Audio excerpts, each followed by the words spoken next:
These 10 quick tips are going to increase the quality of your claps and snares. Keep in mind, these tips might not be the biggest game changers, but once you get to a certain point, these little tips are going to increase your quality just a little bit, which is sometimes all you need to get into that next level of music production skill. Even if each of these bring you up by 0.5%, there's 10 tips, so that's 5% better.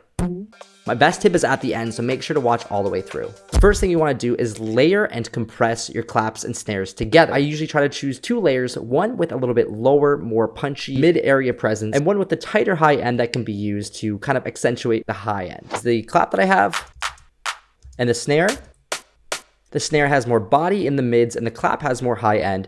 And then I'm going to group them together. Now they're grouped together so they're playing at the same time. They sound more full already, more impactful, but I want to compress them both together so that they sound a bit more full and more glued together. I'll throw a compressor onto the group, put a 4:1 ratio. I'll slow my attack down so that they both punch through, and I'll increase the release a little bit. Some light compression. Increase the makeup gain.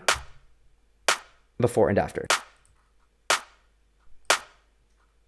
Now the clap feels a little bit more together and a little bit punchier and more full. Number 2 is going to be adding pre-delay to your clap. So I have a reverb on this channel already, so both the clap and snare are playing at the same time, but I want to add just a little bit of space before the clap actually has the reverb, and that's what the pre-delay is for. So the pre-delay allows for a bit of space before the actual reverb signal comes in, which allows for your instruments to sound a little bit cleaner because the reverb isn't kind of muddying up the original sound. So if I go into my pre-delay, I can push that up to about 30 to 50 milliseconds, and that should be a good place to start for my claps and snares. I'll turn the reverb up so we can hear it just a little bit better.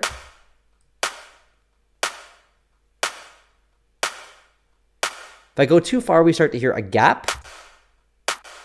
And we don't want that. We just want to make a little bit of space so that the original clap comes through and hits hard, and then the reverb kind of comes in as the tail kind of fades out. It is subtle, but adding this to your clap or snare can help it push through the mix just a little bit better. Number 3 is adding saturation. Saturation is similar to compression, that it reduces dynamic range. In other words, it makes it sound louder. A saturator, throw that onto the entire channel before my reverb, and I'll push up the drive just a few dB, and my output I will push down to compensate for that.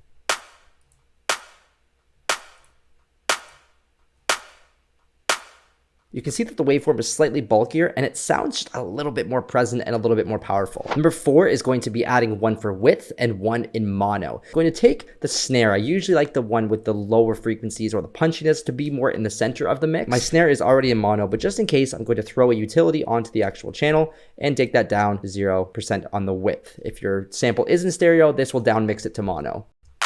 Again, this sample is in mono. I can tell because by pushing the width down or up, it doesn't make any difference to the stereo image. But I want to put this in stereo. So I'm going to add the has effect onto there, which is just a delay with a 7 to 40 millisecond change on one of the sides of the image with 100% dry wet and 0 feedback. So I'll push this up so it's pretty wide. And you can hear it bouncing from left to right speaker over 20 milliseconds. Maybe I'll go down a little bit more.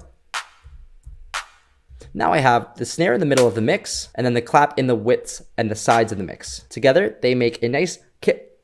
Together, they have a clap that is strong in the middle of the mix, but also has the width, which makes it more interesting to the ear in stereo. Speaking of the mids and the sides of the image, let's grab an EQ and throw that on the actual group of this to bring us to the 5th tip, which is going to be mid-side EQ. So I have an EQ on the group. I'm going to change this mode from stereo to mid-side. Now I can control the mids and the sides of the image separately. So I can take the low end out. I don't really need that low end from the clap and the snare, just because I don't need anything below that certain area.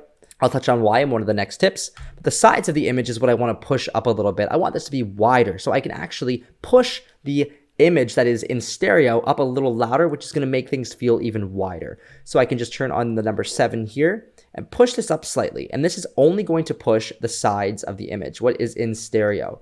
So I don't need anything in stereo below, say, 200 or 300 hertz. So I can actually filter that out, let that only be in the center of the mix, up to about 500 or 600 hertz, and push up the sides, and it's going to sound just a little bit wider and a little bit closed in the middle of the mix, which will sound more powerful and tight over a loud system. This will especially work after the reverb because reverbs actually put your sound in more of a stereo image.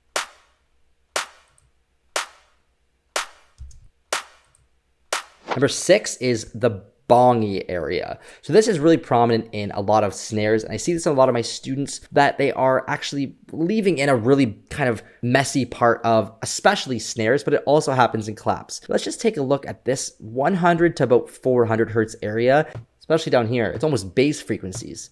And a lot of snares have these frequencies, and I see it a lot of the time that people aren't removing these frequencies because they think that it actually helps boost some of the punchiness of the snare, which is technically true. Usually you don't need so much of this because you have other instruments that are kind of taking up this space. So I recommend just maybe taking out a little bit of this, kind of like I filtered out here. Unless you really require it for your snare to be really punchy and hit really hard, then you can boost this or leave it as is. But just removing some of those frequencies can help alleviate some of that kind of mid to low mud that you sometimes get when you're mixing your track. It also helps the high end feel a little bit brighter and more powerful because it's balanced a little bit more in the high end.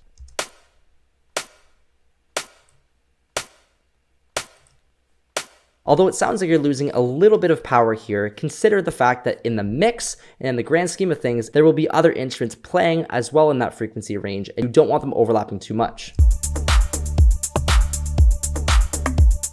In the context of the mix, it's not really noticeable that you're pulling away those frequencies, so it doesn't feel like you're losing the power, but you are getting just a little bit more of a clean mix out of it. Number 7 is a really cool tool that I use a lot of the time, and that is Erosion. So Erosion is a little bit of a saturation tool, but it uses a little bit different of a saturation, and it sounds great on claps and snares alike. So I'm gonna throw this onto the channel, push this in behind maybe the saturator, and I'm going to push up this noise or the sine, and it's just going to give a little bit of like a crunchier kind of mid presence wherever you're kind of boosting this up.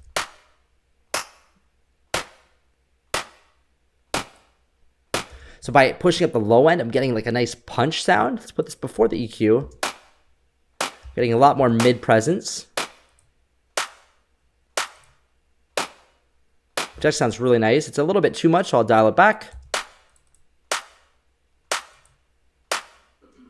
And then we can push up the high end as well. Just a subtle way of pushing the certain areas of your frequencies that's not just using EQ, but actually giving a bit of color to the sound as well. Number 8 is going to be this little panning trick. It's a subtle trick, but it does tend to keep your track a little bit more interesting. I'm right click and I'm going to group to drum rack, and I'm going to go to chains. I'm going to duplicate this. And because I've duplicated it, it's going to be louder. So I have to actually reduce these by 3 each to be the exact same volume as they were before. I'm going to pan one left very, very far and one right very, very far. And then I'm going to choose the ins and outs and change one of them by one note. Now I need to go into the actual MIDI, and you can see that there is now clap 7071 on the right and one on the left. And I'm going to grab this and I'm just going to duplicate down, and I'm going to change the position of them. So that one's slightly behind, and this one will be slightly ahead like this. Maybe this one's slightly behind as well. Maybe I'll push them a little bit further. Take a listen with the kick. You're giving this nice big space, and you're pushing the sounds left and right, which is making it much more interesting because they're subconsciously just a little bit different each time they hit. Number 9, using rim shot. This is actually a really cool way of making things nice and punchy and adding some character to your sounds. So instead of this clap here, let's go into the drum bus. I'm going to change one of these out for a rim shot. So let's grab this one and swap that one out there, and let's grab this one and swap that one out there, and let's take a listen. Mix that in with the snare. Maybe turn it down a little bit.